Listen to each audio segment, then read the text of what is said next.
Okay, guys, thank you so much for coming. To all of our participants who are watching from home, we are super excited to be here today with Expect Us.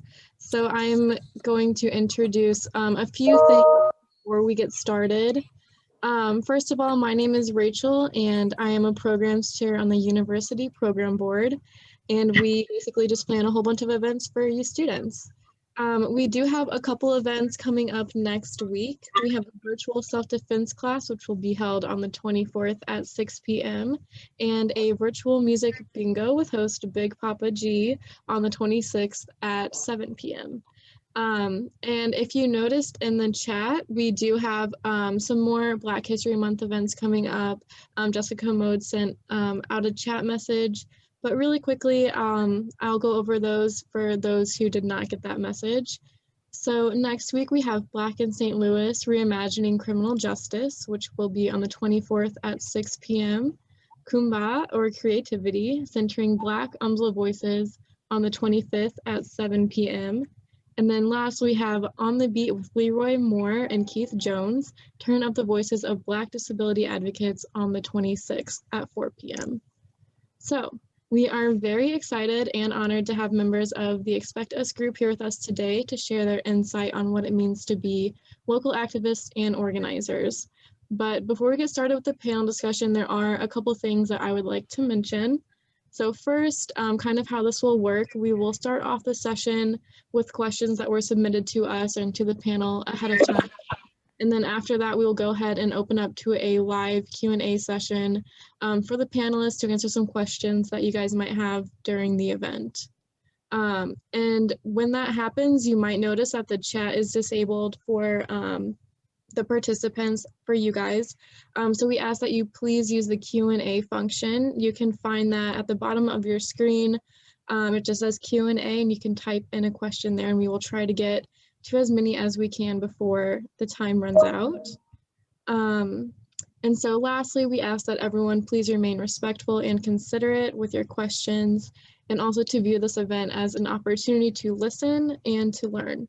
So without further ado, I am pleased to present to you our moderator for this event, Dr. Lynn Staley.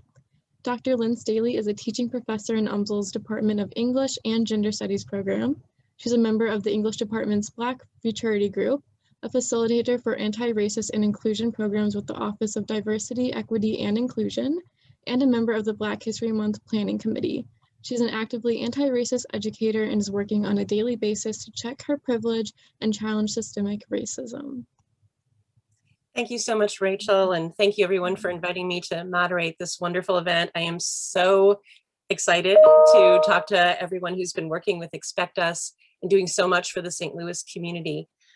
So we're going to go ahead and get started. I'm going to do some introductions for our speakers today, and then we'll get into the questions right after that. So I'd first like to introduce Ohan Ash, who's an activist, organizer, and founder of fortheculturestl.com. We should also probably put that link into the chat so everybody has a good link to it. Ohan started her career in multimedia production, and her passion for activism began in 2014 after the tragic killing of Michael Brown Jr. by a Ferguson police officer. Documenting the protests occurring in Ferguson inspired Ohan to begin grassroots organizing, public speaking, and advocating for the Black community. In 2017, she teamed up with other St. Louis activists and began organizing under the name Expect Us, why we're all here today, a protest group focused on justice and equity for the Black community. In 2018, Ohan launched the website fortheculturestl.com, a resource and directory of Black-owned businesses in the St. Louis area. Since then, the For the Culture STL brand has become a powerhouse in supporting Black economic empowerment, national visibility for Black entrepreneurship, and an outlet for Black businesses all over the world. Ohan is dedicated to the advancement of the Black community through the lens of civic engagement, activism, and Black economic growth.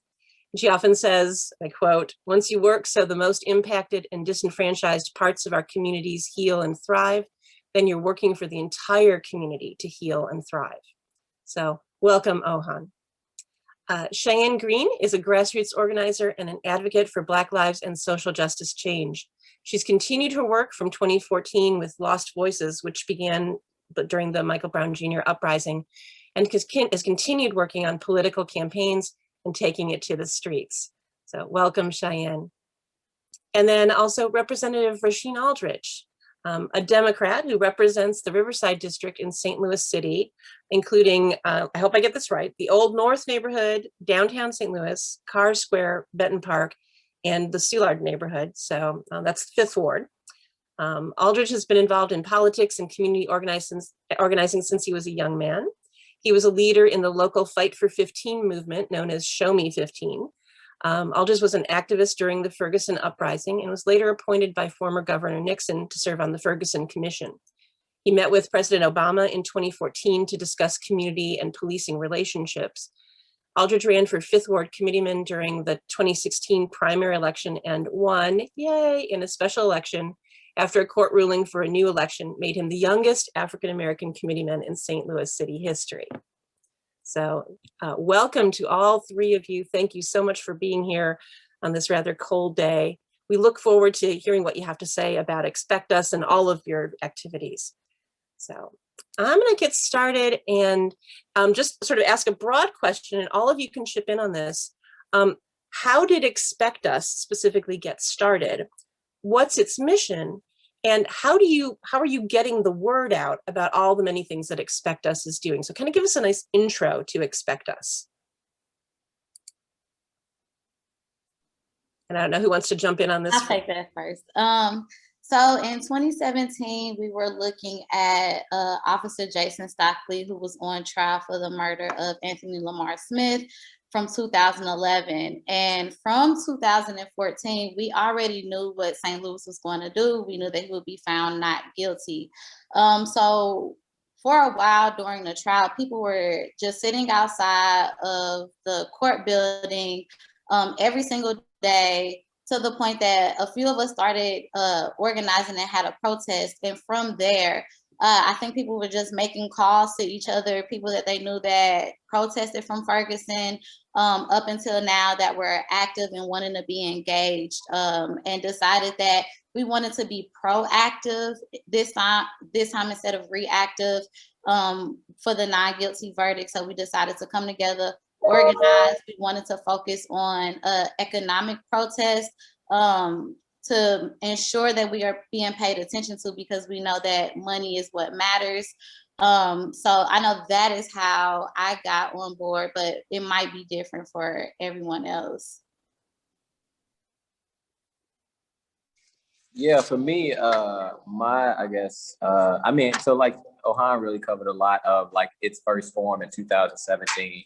And it Expect Us as a big family of activists, a big family of individuals that really started in 2014. And when the Jason Stockley situation happened, formed I guess if you want to say, a more formal group, but there's nothing formal about Expect Us, just like there was nothing formal about how many leaders was out in Ferguson. But for me, I was engaged and plugged in with Expect Us in 2017 because they were really the main group leading the protest after the Stockley situation in 2017. And then when the death of George Floyd happened, I actually called both of these amazing women on the call and was like, hey, we need to organize again under some umbrella. Why not Expect Us? And that's how, I guess, my involvement with more being at we had a call every like Thursday where we organized events. So that's when I got really like plugged into the leadership level of Expect Us in that organization. And they definitely pretty much summed everything up for me. So good job, guys. While we're talking about it, the words Expect Us, I love that. I love the positivity of that and the idea that we're not stepping back ever. We are always watching. We are always ready. That, and sadly, I remember the feeling after the Stockley verdict, and we were all sort of dreading it because we've come to expect just bad outcomes, not outcomes that really speak to justice in this country. But Expect Us seems to me to be more positive. Like, okay, we know this bad stuff's going to happen, but we're going to do something about whatever's happening. How did you come to use that term? Why is that such a powerful name for this movement? Well, for us, it was just like naturally came to us because every time we went somewhere, we'd be like, "You guys can expect us. You guys can expect us," and that's what it was. After we kept saying "expect us," we had to stand on it. So, with that being said, it was only right that that became our name. It's great. Yeah, because if you look, this is just some Expect Us history, but if you look at some of the first flyers, so I was the one that designed the flyers, there isn't Expect Us on it at the first few ones, because at that point we just were people coming together wanting to organize. And if Cheyenne remembers, I think it was during one of the meetings, we kept saying Expect Us, and Bruce Franks is the one that actually was like, we should call ourselves Expect Us. And it just fit. It was just like an aha moment in the room. That was just like the perfect just title for what we were doing at that time. Because like Cheyenne said, every time in the beginning that we would leave, we'll be like, we'll be back. You should expect us. And Cheyenne was the main person saying that. Yeah, I love it. I just love it. So of all of the activities you've been involved in, of all the things where you've gathered this wonderful group of people together and a very diverse group of people together to sort of deal with these issues, what do you think has been most effective? You talked about the focus on economic protests. Why is that so effective? Why does that speak to so many people? And what types of events do you think have really resonated the most within the St. Louis community? I guess I'll jump in first. I think it's important when we talk about like, because during Ferguson, we used to do like economic protests where we would go to the mall and we would shut it down, right? Sometimes they don't, a lot of the reasons we've been coming to the streets is due to police brutality, right? But there's such this notion that police don't do wrong and that they're held above higher standards, right? So the actions, I think, for police brutality sometimes get underlooked a little bit. And with you talking about like dollars, that's one thing that we know this country is built on, being greedy, being a capitalist, only caring about putting profit over people. And when you look at communities like Ferguson, you look at communities, especially African-American communities, the reason why they are so underserved is really, it comes to the heart of economics. You know, you have mothers and fathers that are single parents living off of wages that ain't, you know, not livable wages. And on top of that, have this over policing in their community. So we know that this country, again, cares about the mighty dollar, sometimes over people. And Black people is a huge impact on making this economy function. So we want to make sure we hit them in an economic way where they can feel us. I remember when we did the mall shutdown, like Ohan and Cheyenne, y'all jump in, but I remember like in that constant mall shutdown, because they would shut the mall down for like hours. But we was doing it for weeks and weeks, and we wouldn't do it back to back, and then they would catch on to us. But we end up losing or making St. Louis County and the mall lose so much money where, you know, the news media had to talk on it, people in the community had to talk on it, store owners, like big CEOs and people in positions of power had to not only expect us, but listen to us, not just saying, oh, police brutality, where they don't have to worry about that in West County. But when you get to talking about economics, then that's a whole different conversation where people are like, okay, I want to be at the table. Yeah, it opens up the whole discussion too, doesn't it? So like we're talking about like supporting Black-owned businesses, looking at neighborhoods and seeing the disparity in neighborhoods, disparity in resources and things like that. It really opens it up. Yeah. Cheyenne or Ohan, did you want to speak to that issue? Like what the impact is of those economic protests? Well, I was just, whenever you said, you know, the different issues, it reminds me of one of the protests that I think was a major wake-up call for some people who don't happen to live in poverty areas, if you want to say that. And we had did a protest called the Del Mar Divide. And I'm not sure if you guys are familiar with that, with the redlining and all that, but basically we protested on each side of Del Mar and hit different streets, and you can see an entirely different neighborhood. And some people weren't used to that. So for them to visibly be able to see like, oh my gosh, this is real. This is only a couple blocks over. Like there's Wi-Fi here and not here. This is a food desert. This isn't, like things like that resonate with people. Like some people, you know, they have to actually physically see it or hear it from people on the ground, because we all know that, you know, mainstream media is not to be believed. So if you're a person that's only watching the news or only news outlets, social medias, like you literally have no clue of what's really going on the ground. So for people to see that, and just, I think all the things we do, like resign lighted, just all types of things, like this, all the protests that we do, it's impactful. Like it really does make a difference. And I don't know if we're going too far ahead, but Rasheen, you could touch bases on the bill. If we had not been going to Jeff City for several weeks at a time, what could have been the outcome? I know Rep Aldridge could touch more bases on the bill of what they were trying to do before we came. Yeah, and I know we kind of, jumping there, but this is Expect Us. This is to get organic. But like Cheyenne said, outside of, I think what is so dope about Expect Us, outside of like hitting people on the social issues, police brutality, economic, shutting down malls and shutting down Targets. I mean, sometimes before we even come, they shut down before us. So it's like they really was expecting us. But also one of the huge things we did in this last round of protests after we seen a death like George Floyd and Breonna Taylor is, we from Ferguson, we've seen a lot of people transition and go from like protest to politics, protest to owning your own business and organization like Ohan and Cheyenne, but really getting more involved. And sometimes people are like, yeah, I only just protest in the streets, but that's not true. We're in every corner, we're in every avenue. And this last uprising, we came up to Jeff City, the building I'm in now, a lot to be protest about bills that would hurt Black people. So young juveniles being arrested at an age of like 16 and being charged as adults, right? Trying to make it where law enforcement officers didn't have to live in the community that they're supposed to protect and serve, but they can live an hour out. And it was due to, us driving from St. Louis and the relationships that we was able to build for people.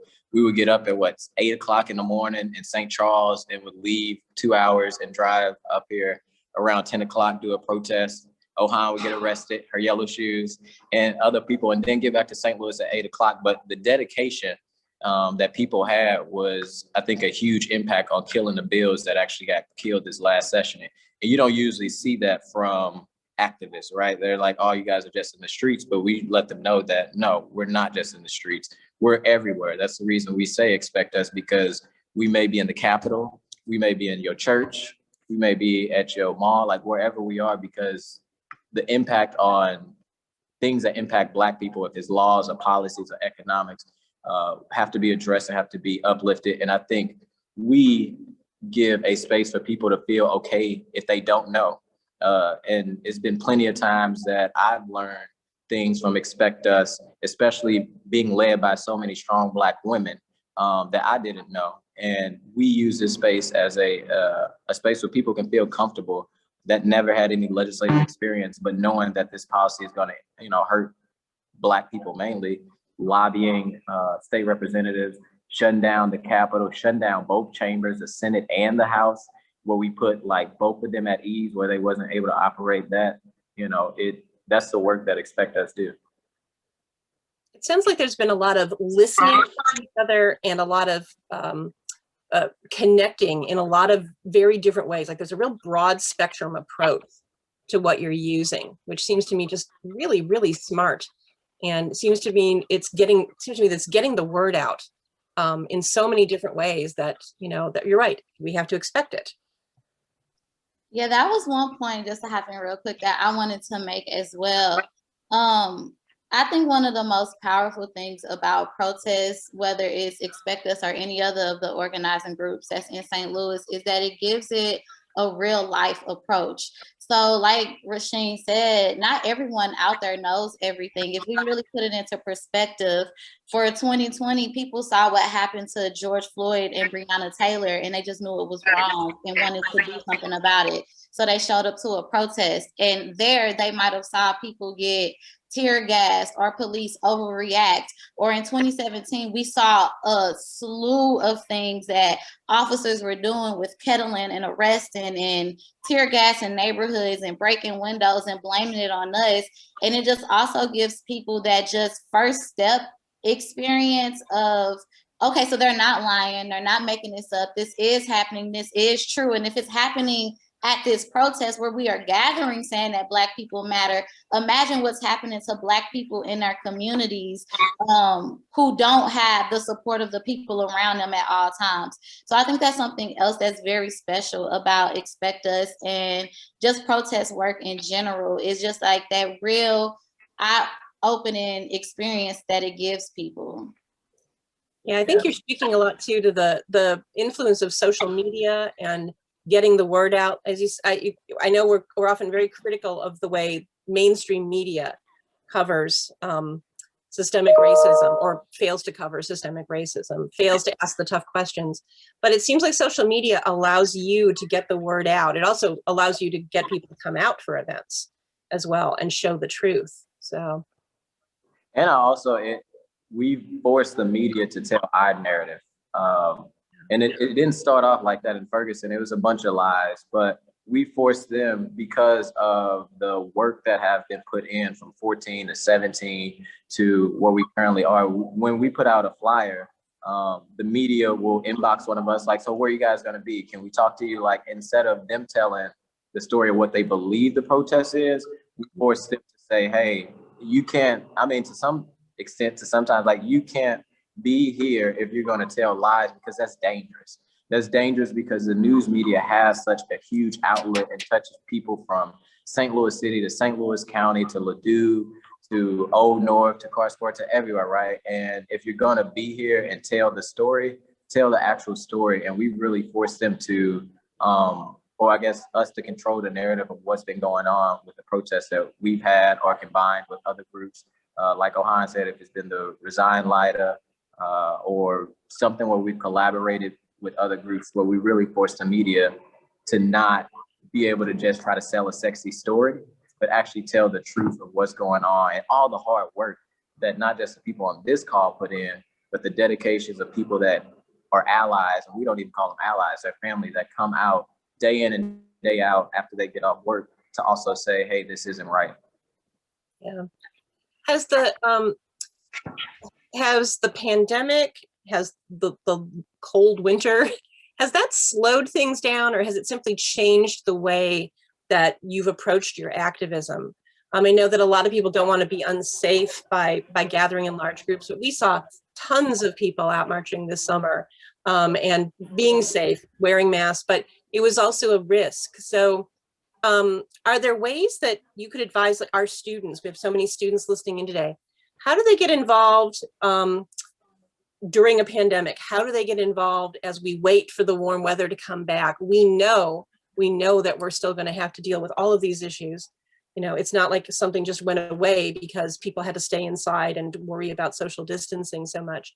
So how do we move forward, and how can you encourage students to really be aware and involved and doing all kinds of different things that you're talking about? How do we move forward from here?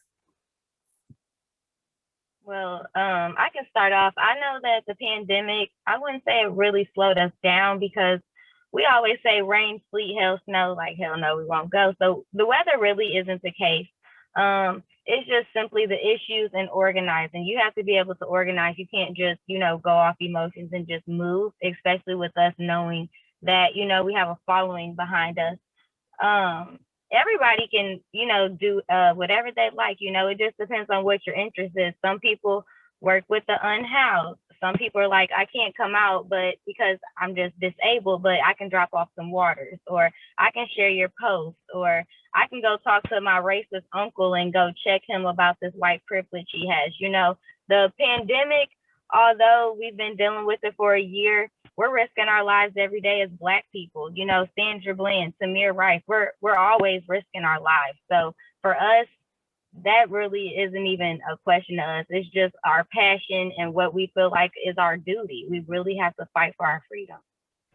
Yeah, that message that even you walk out the door any day if you are a Black American and you are risking your life, that's something that really needs to come home for everyone. Right. And I think Cheyenne worded it perfectly with the following your passion, and also that when we talk about racism, that isn't just police brutality. It isn't just a policing issue. It's a housing, it's an education. It's so many things that come within that that people need to be paying attention to. So if you are saying, I want to get involved in some sort of way, but I don't necessarily want to go to protest, because as all of us as organizers can attest to, protest isn't the only way, and that's not the only avenue to making change. But what I would suggest, what even got me started in protesting, was following my love for multimedia. I was a videographer, so I just wanted to document what was going on, and seeing that made me want to get in the streets more. So I would just say, as a student on campus, following those things that you are beginning to get passionate about, and finding a way that you can make change in there, because as we know, this entire country is rooted in systematic oppression. So it's somewhere in your passion where you can be doing something, whether that's advocating, if it's uplifting Black voices, if it's volunteering and doing a work, if it's educating yourself and reading and getting those resources and tools on how to be a better advocate. It's so much that you can do, and it is not limited to protesting or physically being on the streets. But I would suggest, if you don't know where to start with what you are passionate about and go from there. Yeah, I like that you're focusing too on following your talent. That's one of the things that is, as professors here, we try to encourage our students to follow their passion and follow their talent. And you're saying that that's important in activism as well. So that's great. I love that message. One little quick thing I Go ahead.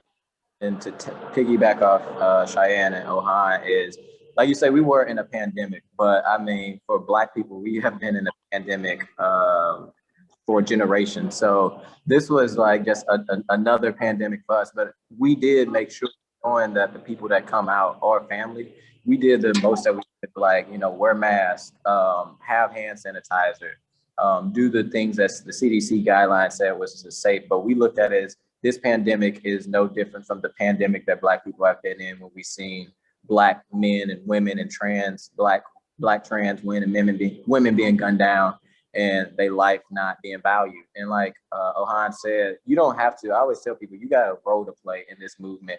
It don't have to be police brutality, it don't have to be economics, it don't have to be housing, whatever your passion, whatever your goal, whatever gets you like fired up, ready to go, like, you figure out what organizations are out there to get plugged in. And also, you don't have to be in the streets.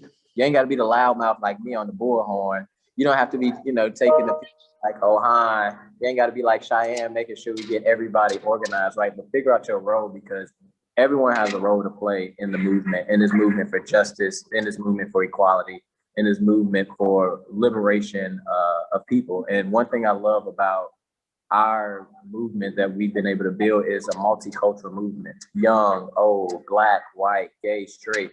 Everyone has a role to play to uproot the racist systems that have held some people back and let some people succeed. We're not asking for a handout, we're asking for a handout. We don't want to be equal, we want to be equitable. I think you're doing a really good job of expressing that family feel that you get when you are involved in activism. I'm always so impressed when I'm at a march and I see people who've come out with like wagon loads of water bottles for the people who are marching, and sharing signs with each other, and, you know, walking with people you don't know, but knowing that you share the same concerns about what's happening. And I think that family feel, especially if we're talking to people who maybe haven't experienced that before, maybe people are listening in today who have not been involved in a march, have not been involved in, have not even thought about supporting Black-owned businesses, have not even thought about paying attention to what's happening in St. Louis city politics or in the legislature or in the politics in their own communities. That there are so many different ways to get involved, but you're welcome under that umbrella, which I think is really important. That's great. So we got a lot of questions about what inspires you and what motivates you. And I wonder if it's not just sort of obvious, but I think maybe if we asked it about, like, personally, you know, what makes you get up in the morning every day and say, I need to keep fighting this? You know, what's happened, what in your life, what has sort of lit that fire in you? Because we know that so many people don't get up every day and think, I've got to fight this battle. It's too hard to fight this battle. It's a battle that's been going on for forever. What gives you hope and what makes you keep fighting? Where do you find that strength? Well, for me, I would definitely say the thing that even got me fighting was the fact that, you know, an 18-year-old kid was down the street from my house laying on the ground for 4.5 hours in 98-degree heat.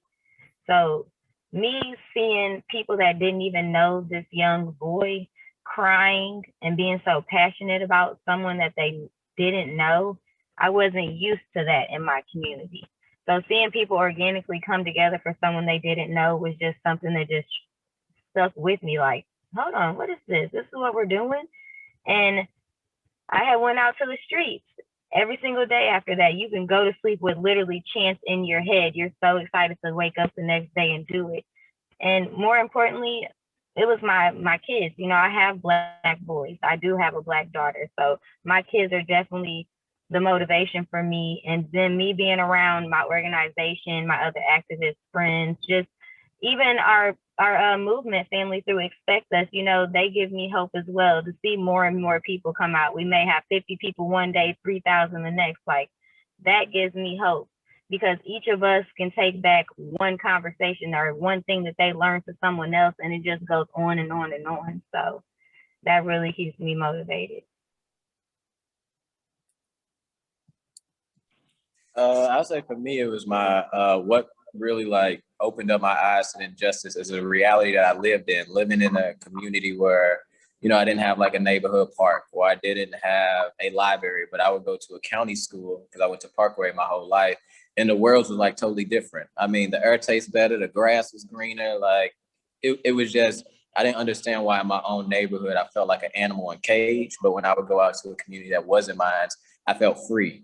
And I'm gonna also piggyback off Cheyenne. I think what gives me hope and inspiration is the people on this call, is the family we've been able to build. It's been plenty of times where we just scheduled a protest, and I'm like, because I mean, we would protest like 4 days out of a week, and the reality is not only do we have a job, not only do we have loved ones back at home, we got families.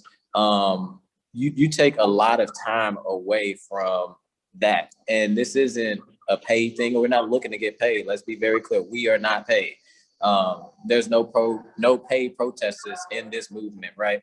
But what gives me hope is when I am around Cheyenne, when I am around Ohan, around Reverend Gray and Corey Bush, and then I see people coming out to the protest and they're excited, you know, their first protest. I remember how it was in my first protest. So you get re-excited, you get reaffirmed, like, you know, you're doing this for the right thing. But, you know, it is the support system around me that keeps me going, that when I don't want to go, plenty of times when I didn't want to travel up to Jeff City, get up at 8, 7 in the morning and share a call with Ohan. But, you know, we had our little things and make our music and good conversations. But, you know, they give me hope and inspiration to keep going. They energy, they vibe, their determination not to give up. If they won't give up, I can't give up. We understand about self-care, but when you leave this movement and say, oh, I'm done, the conditions and stuff don't change. So, you know, a lot of honestly Black women that have been part of this movement give me hope and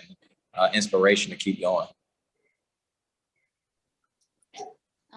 For me, it was very similar to Cheyenne. I lived around the corner from where Michael Brown was killed, and just going out there and hearing the energy of the people, seeing the energy of the people. And one thing that is always very important to me are stories. In my media, I always wanted to do documentary storytelling. I think one of the most powerful things we possess as humans are our stories. And what I noticed with listening to stories from the people out in the streets is that Black people had similar stories of oppression in some sort of way. Regardless if you lived in the most marginalized parts of the neighborhood, or even if you were in a more privileged neighborhood, but just having racism happening to you, even in that setting. And it just allowed me to see, and also the first time that I was arrested in Ferguson, it allowed me to just see the conditions that people were living in, to understand that my story mattered as well, and the things that I've seen in this system and from this system growing up was something that is wrong in this American system. And what's keep me motivated, I think, is the same thing as everyone on this call. It's the people.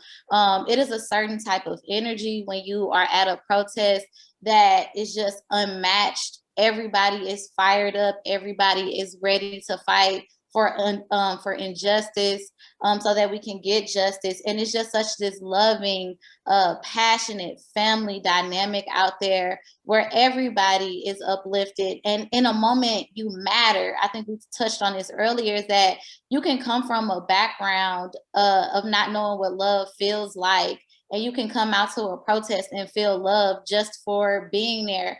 Because what protesting is one of the most organic loves of humanity. We saying just because you exist, we are going to fight for you. So you get that energy while you are out there, and that keeps me motivated. It keeps me fired up. It keeps me going. Yeah, I think that speaks a lot to some of the questions we're getting in the Q&A. One attendee said that they experience social anxiety with crowds. And so especially if they feel like they're not quite sure what they should be doing, like what are the rules? Are there rules? What are we supposed to be doing? And they say that they've supported protests through other means like donations, but what suggestions do we have to get more involved, like in physical protests or in other ways? And I think you're speaking to that, this idea that you feel empowered and you feel like you are part of something. There's something that is incredibly energizing when you are with that large group of people. I know one thing I would suggest is going with friends, getting a small group together instead of going, like, I always carry my signs I always have a sign in my car in case I happen upon a protest, so I can jump out and join in, even if it's just for a little bit. And I think that, like, being ready for that and maybe having a group of friends who are also really supportive of the movement, saying, hey, let's go to this together. And maybe we don't get involved in the huge crowd, but maybe we're waving our signs on the side. Maybe we're supportive in other ways to ease into it. Do you have other recommendations for people who are maybe not so used to being out in crowds and engaging in that kind of dialogue? What would you suggest for somebody to get into that? So I have social anxiety to the max, and a lot of people say that they cannot tell that, but I really do. So one of the things is just humanize yourself. I feel like just realize that what you are feeling is real, and also understand that everybody started from a place of not knowing anyone when they came out there. I didn't know Cheyenne beforehand. I didn't know Rasheen from beforehand. We do live in a world where it's social media. So if we post about a protest, a lot of people comment under there saying that they're going to be there. You can make a buddy. If you are living in a household that may not believe in a protest, you can have a buddy. Or if you are consistently coming out there, make a friend that you see consistently coming out there as well. Or you can always just come up to the organizers. Like, we're in the crowd, we're interacting with people. This isn't our protest. This is the people's protest. We're out here because you want to be out here too. So we're always open to talking, suggestions, and just making sure everyone is comfortable. Because I think we can all understand being nervous about something that is so different when you've seen it only on TV or in media, and then you actually step out to it. It's almost like a different world. But majority of the people out there understand that and feel that, and each and every one of them had their first protest. Everyone did. So if you can make a buddy and just humanize yourself and your feelings and just take that step, you will not regret it. And I'll also say, protests don't always mean that you have to be out there. Again, going back to how everyone has a role, you can make a Facebook post and, share it on your Facebook post. So because we all have different networks, right? So you sharing, hey, this is going on, or Expect Us said, call your state representative or call these state representatives because they are trying to make this bill X, Y, and Z, right? There's multiple forms and levels of protest. So if you're not comfortable, and I cannot tell that Ohan has any anxiety because she is like the sunflower of our movement, or if you do have those same anxieties where you're nervous to be able to like come out, there's levels before you can jump straight out in the streets. And even if you go out to the streets, you don't have to be in the front of the protest. You don't have to be in the streets of the protest. You can stand on the sidewalk. All those things that you're comfortable with, and once you're ready to say, okay, I'm gonna march along with them, it's totally acceptable. And I know, at least for Expect Us and a lot of different groups in St. Louis City, we look at that as being fine. We will never push anybody beyond their comfortability level. If we're gonna get arrested, we make it very clear, hey, some things may go on, and if you are not comfortable, we ask some people to push, go back, because the thing is we want to keep not only people safe, but we want people to have, and I don't want to say a good time because, you know, the reason we out here is because we're talking about injustice, but I feel like Black people always have to take something horrible and find some positivity out of it. And the reason, you know, a lot of people come out, we don't want to steer them away, right? We don't want them to feel uncomfortable or that we was too pushy saying, do this, do that, where they don't come back, because numbers are important. You know, 5 people or 5,000 people. I mean, with us, it don't matter if it's 5 or 5,000, but you want to make sure that people feel comfortable enough, because if we really are calling ourselves family, if we're really doing this in a space of love, you got to know what people's comfortabilities are and not push them if they don't want to be pushed. Yeah, I think that there are a lot of, even, especially this past summer, I remember seeing lots of little pop-up protests on street corners. You'd see just a small group of people. Often they were people who had, were working with one of their churches, or there were a lot of very young school children starting their own marches and going out. And that I think is one of the best ways to spread all of the things that you're talking about spreading. And it doesn't have to be a big, large, huge protest. It can be something very small within your community where you're comfortable with what you're doing. And the thing to remember is that you can make your own choices. No one's, like Christine was saying, no one's forcing you to do anything. If you're part of one of these groups, you can step back, you can step to the side, you decide for yourself how you want to make that particular protest happen for you. And I've been to many of these, and I have to say, you will never feel more empowered or more welcomed or more like you are doing something with your life than when you go to, you know, to any kind of protest that is fighting for justice. We've had some great comments in the Q&A. In one of our professors wants to invite you all to come and speak to their class. So we're saving that information. So if anybody puts that into the chat or into the Q&A, we will make sure that they get that information so they can reach out to you.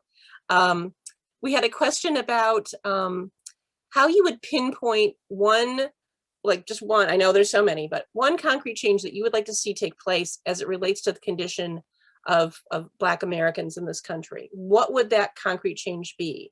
You know, like you were saying, we hear so much about defunding the police, but that's actually really a very complicated set of recommendations. There's so much that goes into that. Where, if you could just pick one thing in particular, maybe think, what would you want to see in the St. Louis area? And what would you want to see nationally? And this is maybe too big and complicated a question, but I'm going to throw it out there for you anyway.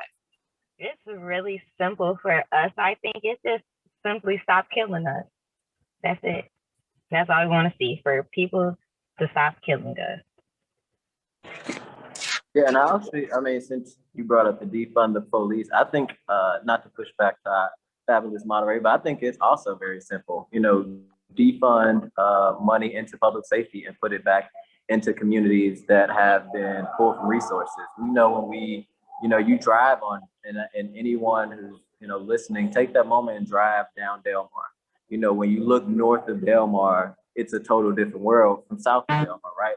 So what does it look like if for the last couple of years, we've been putting the city of St. Louis to 60% of their budget to public safety, and we get the same results and nothing different? How about in which we do it on the state level all the time, we defund education, we defund social services, we defund healthcare, but when it's police, it's like, let's not do that. And I think what people are saying is, let's reallocate funds back into the neighborhoods that need it the most. If it's not police, if it's public safety like correctional, let's put that funds back into communities that ultimately can benefit from it. It sucks being walking down your street and you ain't got no sidewalks, and you see a building across the street that's falling down, and then there's no grocery store in your community, right? That mentally plays a role on people on how they feel like they're not just being a part of their community, but they're just existing in their community. So I'm not sure what the answer was, but since you brought up defund, I just wanted to do a little tap of that. And I want to throw out how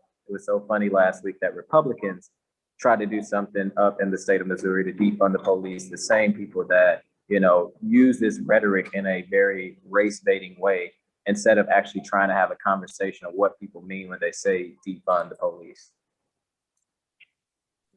Yeah, and I think what Rasheen and Cheyenne both made the point of is super important to the bigger picture. I think it's I would be unable to pinpoint one thing because there are so many things that you need to live. So I couldn't just pinpoint housing because there's also healthcare, there's also education, there's also things that people need access to live. So what they are both saying is basically we know that there are these huge problems, but pouring in resources from the funding, not killing us and getting us what we need in our communities, the resources, the money, the knowledge, the information, the tools, is the bigger thing than pinpointing just one issue, because so many things could be helped if we had the right tools, resources, and funding in our communities to make it look better, to make it feel better, to stop killing us. I think it's all kind of like one in the same in that. It's hard to pinpoint a specific solution because all of them are so necessary, but also the solution is the same almost for all of them. Yeah, I think what's driving a lot of that, and all of these seem like such huge insurmountable issues, but when you boil it down like you have, just stop killing people. Just see people as human beings. I know in one of the groups I've been working with this week, we've talked a lot about anti-Blackness and how that drives so many of our systems and so many of our problems in this country. And we've seen a change since the presidential election. We've seen a different type of discussion happening about all of these things that you've been talking about. How do you feel about this, the changeover in the administration? Do you see some hope on the national level? What form is that going to take? Even the idea that, you know, that the Trump administration frequently wanted to talk about, you know, I wanted to get rid of trainings that would sort of teach people about how toxic anti-Blackness is and how systemic racism is a real thing. And now we have an administration that talks about it frequently. And we need to see the action that matches that. So how hopeful are you about that change in tone? And does that help what you are trying to do on the local level?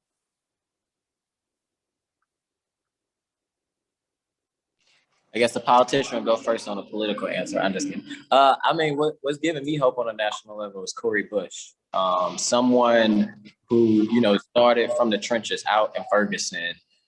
Some people know about Cori, some people know about Pastor, some people know about, like, you know, family, mama, if it's Lala, but, you know, Cori Bush gives me hope. You know, we know that my community rather had Joe Biden than Trump, but there is still, in my opinion, a lot of similarities, and being in so long, you can just not understand, and you're just so complacent in a way. So Cori Bush, that, you know, continues when she's up on the national level talking about in an unapologetic Black woman way, right? It's you don't have to be politically correct. You shouldn't be politically correct, in my opinion, because that is what's got us to where we are, right? And her being unapologetic in her stance when it comes to healthcare for Black communities and this COVID-19, or telling people if they would have ran up in the Capitol and been squared up, you know, the reality is she gives hope to people that look like her. She gives hope to people who may not articulate their words right. I feel like that they can't be in a position where she is.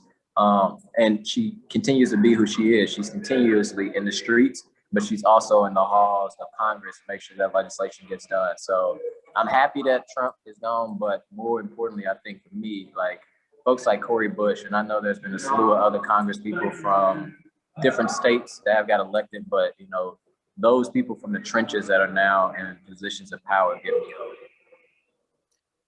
That's great. She definitely hit the ground running. Absolutely. So yeah, very exciting. Tells us that we need more and more people in politics, you know, who know what's what and who are willing to take on the powers that be and challenge everything.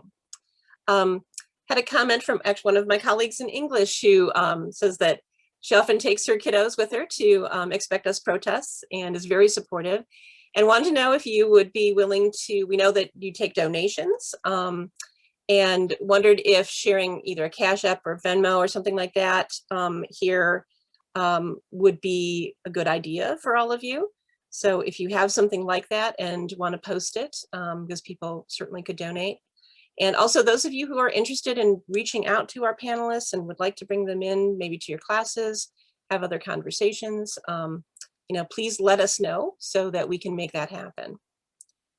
So let's see. I'm gonna kind of go back and please keep posting questions there. Let's see, some people had asked about how they can access the recording. Rachel will probably speak to that toward the end, but yeah, we will definitely have the recording available. Let's see, had a very specific question about, not about defunding the police specifically, but is there anything being done about the police unions, about abolishing police unions? They asked about specifically. So that's looking at the police unions as a particular part of the problem. Anybody have a thought about that?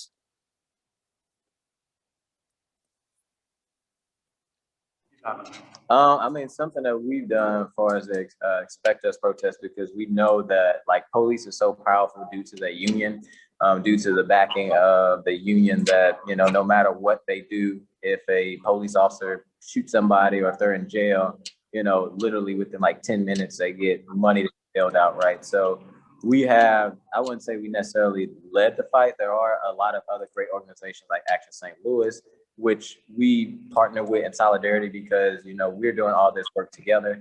But we visited the police association building plenty of times and called out the union, called out the police association, and called out, you know, how strong this union is when it comes to right or wrong. They always have the police back. And we know a lot of times, due to the lack of legislation and accountability, there's nothing around chokeholds in Missouri. There's nothing around really use of force in Missouri, no-knock warrants that, you know, they're able to get off scot-free. So we have done it in the past. I would, you know, suggest like maybe reaching out to Action St. Louis, who has really like drilled down. Is it Action St. Louis or Action STL? I always forget. Action St. Louis. Action St. Louis, that has really like drilled down on the police union and the contract and everything, because that is very important.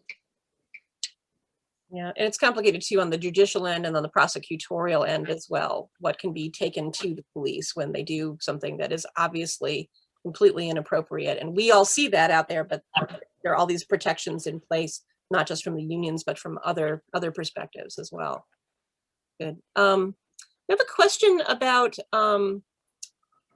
neighborhoods and about, this person was specifically was saying they had grown up in South City, and that times they'll see buildings or things, you know, being remodeled, the community's sort of getting involved and things are turning in the right direction, but then things just tend to fall apart again. So I think this is sort of a question about how to consistently support neighborhoods, how to fully turn neighborhoods around and make them better places for people to live in.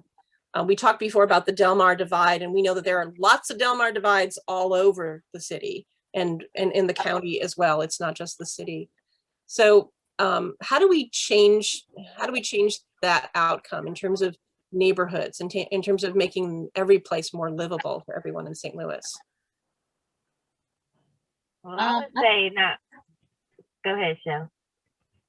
Okay, I was just gonna say, for me, it starts in your community. You know, we have to go back to those days where we used to actually talk to our neighbors and know who is who and where they belong and things like that. We don't do that anymore. And another thing for me would be definitely pay attention to, you know, who's running and who you're voting for. You have to make sure that you have access to your to whoever's over you, because when you don't have any what's the word I'm looking for, accountability within the person that's supposed to be saying, going behind the doors and voting and, you know, things like that for you, then we're screwed.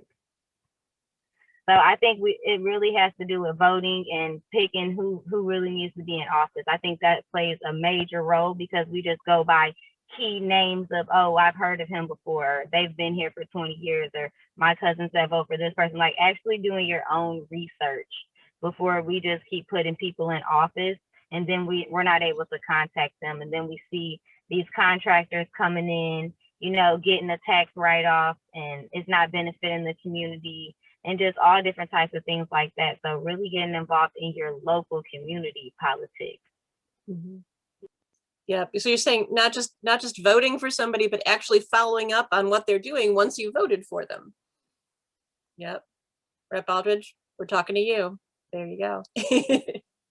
I was going to do a shameless plug and also say, I mean, check out For the Culture. When you talk about, you know, uplifting businesses that don't get the same support as, and it's in my district, like Crown Candy, right? Everyone loves Crown Candy and know Crown Candy because of history, right?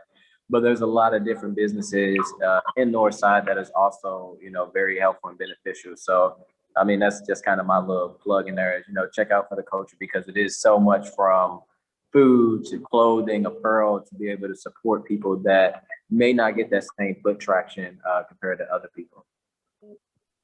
And that's so funny because I was going to plug Rasheen about local leadership, and also what Cheyenne said, I think is very important. I think a lot of people still are plugged into leadership on the national level, the presidential elections, and they kind of leave it at that. But when we are talking about our neighborhoods, it's so important that we are putting people in power that hold our same ideologies and importance for our neighborhood. So we have representatives and mayors, which the mayoral race is coming up,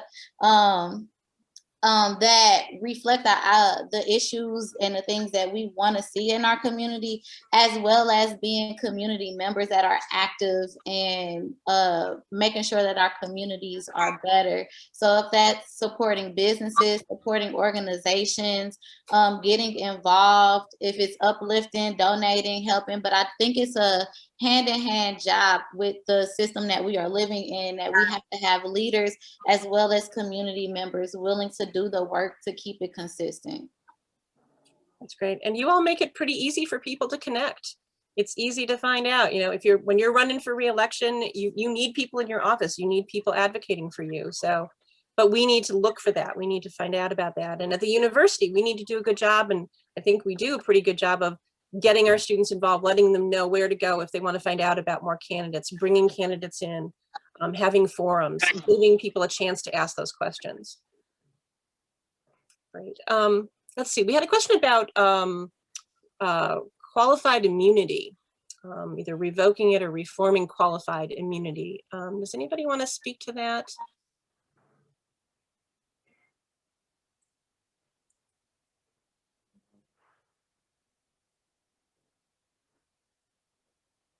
It's a pretty specific question. We can come back, we can think about it for a minute, come back to it. Let's see, one of the other people posted in the Q&A that they're a full-time grad student and employee, so their time feels very limited, and they want to make a really educated decision on the upcoming mayoral election, which you just brought up. What would you say are the most effective ways to learn about those candidates? I know we're just starting to see a bunch of the ads roll out, but ads never tell the whole picture. So what are we looking at in terms of what's happening in it's a really important mayoral election. So yes, they're actually they've had a debate already. You know, all these things with the pandemic, everything is really accessible online, social media. So they are doing debates. Tashara Jones, we're Team Tashara Jones. We're definitely supporting her. I mean, that's all you have to do. You can go to Tashara Jones. Ooh, what's her website? I have to look that up. But just go on the person's website, do your research on them. Their pages, their Facebook pages, their social media sites has, you know, upcoming events. I don't know about anyone else because I'm not, you know, gonna lie, because I'm focused on the person who should have won last mayor election. But yeah, just get involved. And they definitely have, thank you, TasharaForMayor.com. They definitely have panels, they have online discussions. So just plug in on their Facebook pages. You know, you can literally look them up on Facebook, and they all have campaign pages up and running. St. Louis Public Radio as well, which is hosted by UMSL. They run a lot of programs on the candidates. I've listened to quite a few of their in-depth interviews with the candidates. So if you're listening to KWMU, especially with like the St. Louis On the Air program and other things, they will often interview people, and you get a much stronger sense of what they really stand for and what the issues are and what they've been doing in the past. I think another thing that's important is paying attention to what they are showing up to and for. So we've had all types of panels with the unhoused, and you'll see some of the candidates don't show up to those types of things, or about LGBTQ and trans rights issues, and some of them don't show up to those kind of things. So I think if you Google it, you will be able to figure out who the other candidates are besides Tashara, because we're only gonna name Tashara because that's who matters right now. But I think that it would be easy to say on our behalf of why, because we don't want to just name somebody and just like you blindlessly follow what we are saying. But the whys are very important. This is somebody that is paying attention to LGBTQ and trans right issues, unhoused issues, housings. I got to sit on a panel with Tashara, and also who they are inviting in. Are these only big name community members and corporations? Are they going grassroots? I think all of those things are really important. And then also, once again, those things that you are passionate about, those issues you are passionate about, finding out what their views on it are, how they feel about it. And I think that'll lead you to why we are saying Tashara and just Tashara. But yes, it's very important to pay attention to those things and find the information for yourself so you are making an informed decision for you. But Tashara, thanks. And because I kind of had some network issues, but going back to the last question on qualified immunity, I think it's good. I think, instead of constantly holding departments accountable, we also need to hold like officers accountable for their bad actions. And with it going out, I didn't hear all the question, but it sounds like we were saying Team Tashara. No, I'm just kidding. But in all seriousness, I agree. I think, do your own research on all the candidates. But one thing, like Ohan said, there's only been, in my opinion, one candidate that has invited everyone to the table. Only one candidate that really look at this work in an equitable racial lens and has took things from like the Ferguson Commission, act them, and that is Tashara Jones. She has the diverse staff when she's doing certain town halls. She's not just talking about the typical things. She's talking about how do we move St. Louis forward, and how do we not continue to do our same old things that we have done that has got us to where we are. We need to think big and bold. And as she said, we're not a broke city, we're just a cheap city. So we can do just all what we want to put our efforts behind. I know she really, when she talked about public safety, she reimagines what that looks like, right? How do we reimagine public safety and not continue to just throw money at a problem and getting the same outcome where that problem's not being solved? That's great. Rachel, I know we're coming on the 1 o'clock hour, and I know we do have a few more questions in the Q&A that we haven't gotten to yet, and I want to be respectful of our panelists' time. So how do you want us to handle wrapping up here at the end? Do we have time for some more questions, or? Great. Hello. Thank you everyone for your questions. Really awesome. So to the panel, I'll give it to you guys. There's about 2 or 3 more questions. If you guys feel comfortable and able to answer, we can definitely move forward with that. But like Dr. Staley said, we do want to be respectful of your time. So whatever works for you guys. One of them's asking about events posted like for you guys and how they that way. And then, yeah, so whatever you guys want to do, we can do. Okay, well, you guys can definitely stay tuned with Expect Us by following us on our Facebook page. I don't know if you guys can tag that, but it's Expect and then literally Us. Make sure you like it. All of our flyers are on our Facebook page of anything that we have going on, just to stay up to date with what's going on with us. Definitely follow us on Facebook. And we also have a Twitter account. Our Twitter account is at ESTL365. So ESTL365. And you can follow us on our Twitter handle as well to stay directly connected with us. I just want to note that you can also use STL Activist Hub. I think that's the group on Facebook. If you just want to get connected to activism all over, this isn't the only group, and there are some people doing amazing things. And I just want to make sure that regardless of how you want to tap in or who you want to tap in, you have access to it. So I think it's St. Louis Activist Hub, and they post flyers from all the organizations and groups and people doing things with unhoused and all of that. So that's another way to tune in. Yep. Echo everything that they said. You also can find all of us on Facebook and just type in Cheyenne or Rasheen or Ohan. Follow Expect Us on Facebook. Follow For the Culture on Facebook. And yeah, wait, is it Facebook? Instagram. Instagram. But it's a website too, right? And the website, yes. On the website. So yeah, I know I have to run back the budget. They probably gonna be mad at me, but if we'll come shut it down.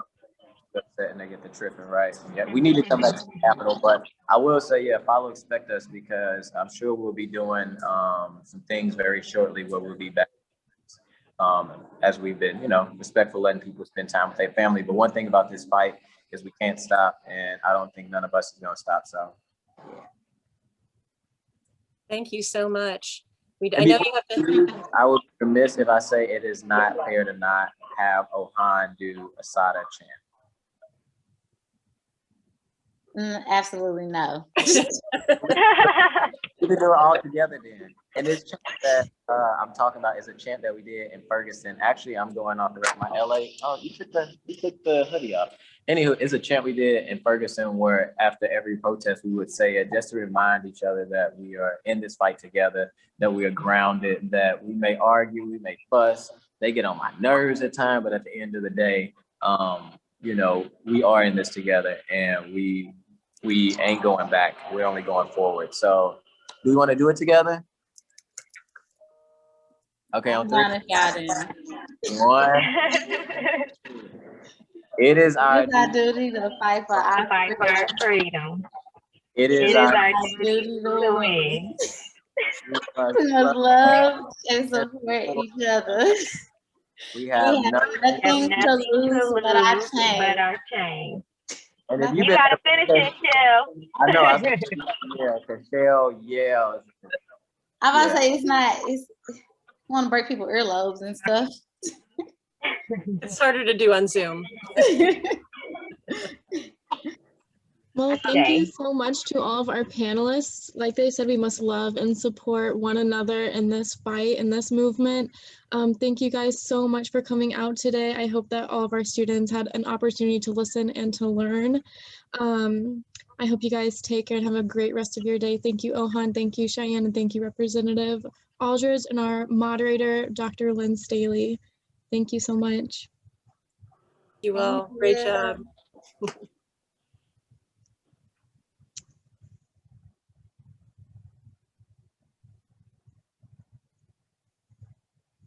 Okay. Thank you so much, Dr. Staley. Thank you. They were fantastic. What a great panel. Yes, that was so fun. Yeah. So do we have, let's see, I think if we could send some follow-up stuff out, that I know that Laura Zoran was asking about what they thought about Real STL news media outlet. I wonder if we could send them that question and see if they could get back to her about that. yeah, for sure. And then Jessica and I were taking notes of all the messages that people sent asking for visits for their class. So then we'll try and connect them to each other.